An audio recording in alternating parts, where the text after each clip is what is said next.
Hello ನಮಸ್ಕಾರ ಸ್ನೇಹಿತರೆ, ನಾನು ನಿಮ್ಮ ರೋಹಿತ್. ಇವತ್ತಿನ ವಿಷಯ ಬಂದು ಕನ್ನಡ ಚಿತ್ರರಂಗದ ಹೊಸ ಸಿನಿಮಾ ಕರಟಕ ದಮನಕ. ಈ ಚಿತ್ರದ ಬಗ್ಗೆ ತಿಳಿದುಕೊಳ್ಳೋಣ ಮತ್ತು ಈ ಚಿತ್ರದಲ್ಲಿ ಯಾವೆಲ್ಲ ನಟ ನಟಿಯರು ನಟಿಸಿದ್ದಾರೆ ಅನ್ನೋದ್ರ ಬಗ್ಗೆನೂ ತಿಳಿದುಕೊಳ್ಳೋಣ. ಅದಕ್ಕೂ ಮುನ್ನ ಇದೇ ಮೊದಲ ಬಾರಿಗೆ ನನ್ನ ವಿಡಿಯೋನ ನೋಡ್ತಾ ಇದ್ದರೆ ದಯವಿಟ್ಟು ಸಬ್ಸ್ಕ್ರೈಬ್ ಮಾಡೋದನ್ನು ಮರಿಬೇಡಿ. ಇದೊಂದು ಕುತಂತ್ರಿ ನರಿಗಳ ಸ್ವಭಾವವನ್ನು ಹೋಲುವ ಕಥೆಯಾಗಿದೆ. ಹ್ಯಾಟ್ರಿಕ್ ಹೀರೋ ಶಿವಣ್ಣ ಹಾಗೂ ಇಂಡಿಯನ್ ಮೈಕಲ್ ಜಾಕ್ಸನ್ ಪ್ರಭುದೇವ್ ಅವರು ಇಬ್ಬರೂ ಕೂಡ ಕುತಂತ್ರಿ ನರಿಗಳ ಪಾತ್ರವನ್ನು ನಿಭಾಯಿಸಿದ್ದಾರೆ. ಇಬ್ಬರು ಊರಿನ ತುಂಬ ಮೋಸ ಮಾಡುತ್ತಾ ಕಳ್ಳತನ ಮಾಡುತ್ತಾ ತಮ್ಮ ಬದುಕನ್ನು ಸಾಗಿಸುತ್ತಿರುತ್ತಾರೆ. ನೀರಿಗಾಗಿ ಪರದಾಡುತ್ತಿರುವ ಉತ್ತರ ಕರ್ನಾಟಕದ ಊರೊಂದರ ಜನರು ನೀರಿಗಾಗಿ ಅನೇಕ ರಾಜಕೀಯ ಘಟನೆಗಳು ಈ ಊರಲ್ಲಿ ನಡೆಯುತ್ತಿರುತ್ತವೆ.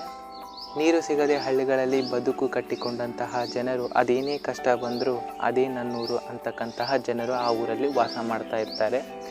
ಇಂತಹ ಊರಿಗೆ ಒಂದು ದಿನ ಕರಟಕ ದಮನಕ ಕುತಂತ್ರಿ ನರಿಗಳು ಎಂಟ್ರಿ ಕೊಟ್ಟಾಗ ಆ ಊರಲ್ಲಿ ಏನೇನೆಲ್ಲ ಘಟನೆಗಳು ನಡೆಯುತ್ತವೆ ಅನ್ನೋದನ್ನು ಈ ಚಿತ್ರದಲ್ಲಿ ಯೋಗರಾಜ್ ಭಟ್ ಅವರು ಬಹಳ ಚೆನ್ನಾಗಿ ಬಿಂಬಿಸಿದ್ದಾರೆ.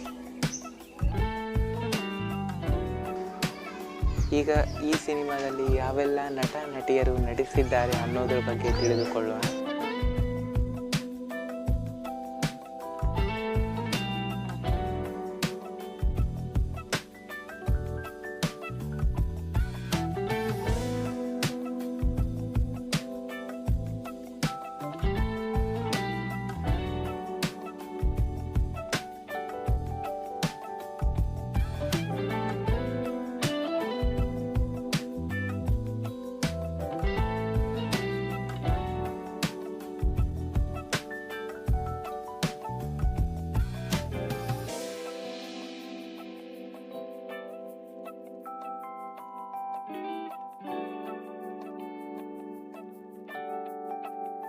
ನೋಡಿದ್ರಲ್ಲ ಫ್ರೆಂಡ್ಸ್, ಇಂತಹ ಮತ್ತಷ್ಟು ವಿಡಿಯೋಗಳಿಗೆ ಪ್ಲೀಸ್ ಸಬ್ಸ್ಕ್ರೈಬ್ ಮಾಡಿ ನನ್ನ ಚಾನಲನ್ನು ಅಂತ ಹೇಳ್ತಾ ಧನ್ಯವಾದಗಳು.